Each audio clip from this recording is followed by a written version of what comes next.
So when you both first started investigating Harvey Weinstein, did you ever envision the magnitude of the cultural reckoning that would eventually follow? I started in 2002, and I couldn't get women to identify themselves as victims. This guy came along in 2017 and did. And I don't know, did you have a sense that it would Me Too would be formed? I never have a completely satisfactory answer to this, because obviously I had no crystal ball, but for a number of the reporters working on this story, the threats and intimidation, and this was of course also directed at the sources, ratcheted up to the point where you did have to think about it in those existential terms that you're asking about. And I wish I could say it was all heroic instinct, but part of it was a pragmatic judgment call that I was gambling, and it was worth, getting fired and going through all of this because there was a chance that it would be a huge story. For you, Ken, in particular, so in the past you've talked about your experiences trying to break the Weinstein story back in 2002 and 2015. What about the circumstances, would you say, in 2017 were different from 2002 and 2015, that allowed the story Well, I could be glib and say better reporters working on it. That would be false. Well, because of Cosby, because of Roger Ailes, because of O'Reilly and others, that the culture had changed and therefore people would come out of the woodwork. I think that minimizes the work that this guy did and the reporters from the New York Times did to make women feel comfortable enough to come out and be brave. And I think my hat's off to the job this guy did, and they did. What encouraged you to stick with the story between 2002 and 2015 and onwards? I thought this guy was a beast, and I thought he would do it again, and he did. For you, Ronan, so while the Me Too movement definitely had a lot of successes, do you find that there were any areas where Me Too has failed? There have been specific criticisms of the movement kind of leaving out working class women as well as women of color.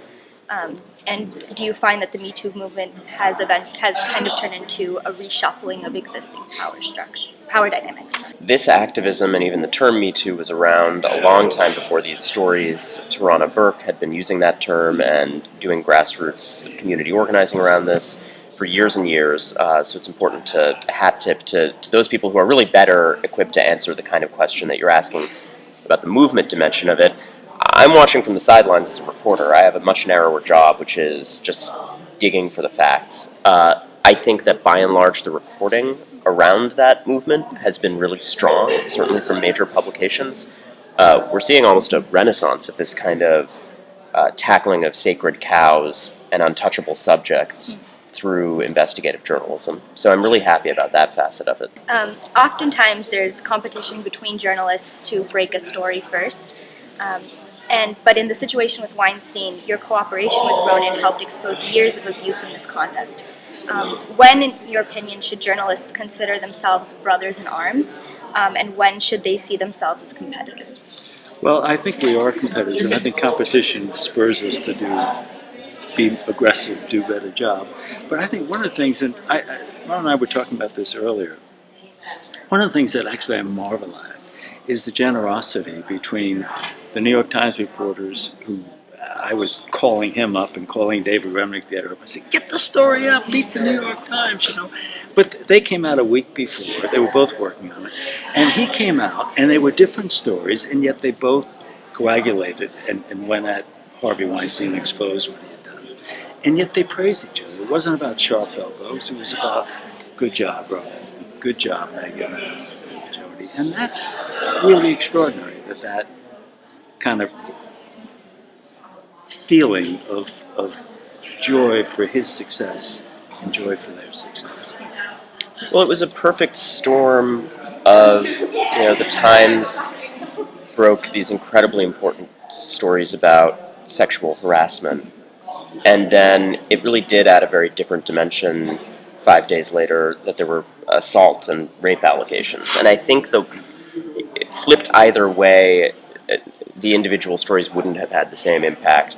It also, good point. Breaking these stories requires a tank-like mentality for any news organization, and I think it put both the New Yorker and the Times in a much stronger position, that they were both going into battle on this and both facing down the threats of lawsuits and so forth. Where do you kind of find the line between activism and journalism? Our job is to be an umpire, not a participant, and to call fouls and to expose what we think of as the truth. And if we're activists, it's hard for us to be credible with the reader that we are umpires. I talk about this a lot. My job is not to be an activist. I'm incredibly inspired by good activism that can be prompted by exposing the right facts. But I think somewhere deep in my bones, and I don't say this as a self-aggrandizement. I don't necessarily think it's a good trait, but I get very dispassionate when I'm looking at the facts. I had a situation in a reporting job recently where someone who had really viciously, a PR person who had smeared a lot of women, sexual assault accusers, and worked for people that I had, personal negative history with, and it looked like maybe going to be a source who would back up the account of one of the people in my stories. And I would have given that person a hero's treatment in a heartbeat. It never even occurred to me. And my editor actually sat down and said, "You're okay with putting this person in the story, given the horrendous things this person has done?" If Harvey Weinstein wanted to expose some terrible wrongdoing tomorrow, I would absolutely, hear him out in a completely fair way. We all bring our own biases to the table. I don't claim to be perfect or a robot. I definitely have opinions, but when it comes to that particular process and art form, I really, the emotion does drain out of it. You're describing the umpire. That's what an umpire does. They're neutral. They're calling it the infractions, the truth, when they see it. Great, thank you. And now for you, Ronan. So journalists at all levels have exposed sexual misconduct on behalf of people who hold a substantial degree of power, in executive offices, on university campuses, and even inside of newsrooms. It's something that we've been working on here at the Daily and at the University of Michigan. And actually, this question can go out to both of you. So what is your advice to young journalists who may be overwhelmed by the magnitude of reporting on situations like this? So there's a couple of things to unpack there. One is I've now had this incredible luxury of being able to talk to student reporters all around the country, speaking at schools like this one and to people like yourself who are so passionate about what they do and who in many cases on many campuses are doing really important groundbreaking reporting. And that's one thread of what's going to carry us through these incredibly trying times. Local journalism is important and very much under threat. There's a lot of questions about the sustainability of the business model. At the large-scale media organizations, you see a mix of incredible, important work that really defends our democracy and holds the powerful accountable, and also media organizations in the tank for powerful people and doing exactly the wrong thing and covering up wrongdoing. So we're going to need that next generation to navigate all of that. And so my advice to student reporters is to keep going. And I hope that if anything I do ever plays a little part in igniting people's passion for this, I am so happy, because I can tell you, when I was in the thick of tough stories, it was people like Ken who were the example that kept me going.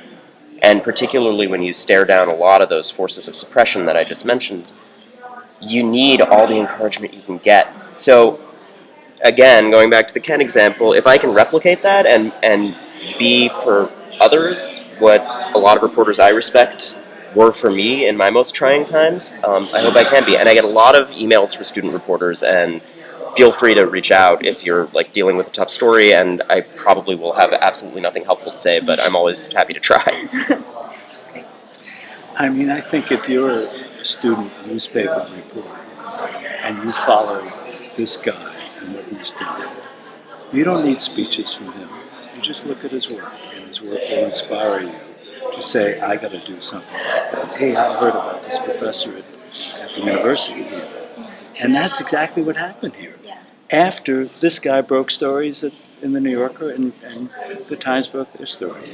So you're not going to put that genie back in the box. And I think, young people learn that our job, in part, is to challenge power and to be an adversary at times. Great, thank you. And so the last question that we had for both of you as well. So given the widespread impact of the Me Too movement, moving forward, where do you kind of see the next sort of cultural reckoning coming from? That's a tough one. Yeah. Boy, oh boy, I'll say.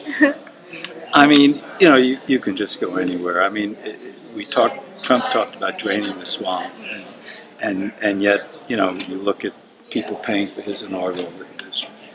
So, but clearly in Washington, you talk about the conflicts of interest. You talk sex. I don't think that we've cracked the surface on the sexual harassment and sexual beastly behavior by people. That's one. But I mean, you can go down the list. Look now, the latest one last week about admission to colleges, and here we are. We're talking about people paying off, but there are much more deep problems. I mean, when I was on the board of my daughter's private school, they said we have 39 openings for kindergarten, and 28 of them are for legacy. So you have 11 openings. Oh, that's all you have. I mean. So I think you got to really talk, when you talk about two classes and unequal treatment, boy, oh boy, that's just ripe for report. You also made the point yourself that the exposure of injustice has disproportionately focused on affluent people, white people, people with a public profile. That's not a problem with reporting so much as it's a problem with our society, right? That's true of our entire national conversation about anything. And my hope would be that we can see more and more of this accountability extending to segments of society we don't hear from enough. Thank you both so much for your time. Pleasure. Really appreciate it. I know we're cutting close to the event. But yeah, that's all we had. Thank you for what you do. Thank Good you. question.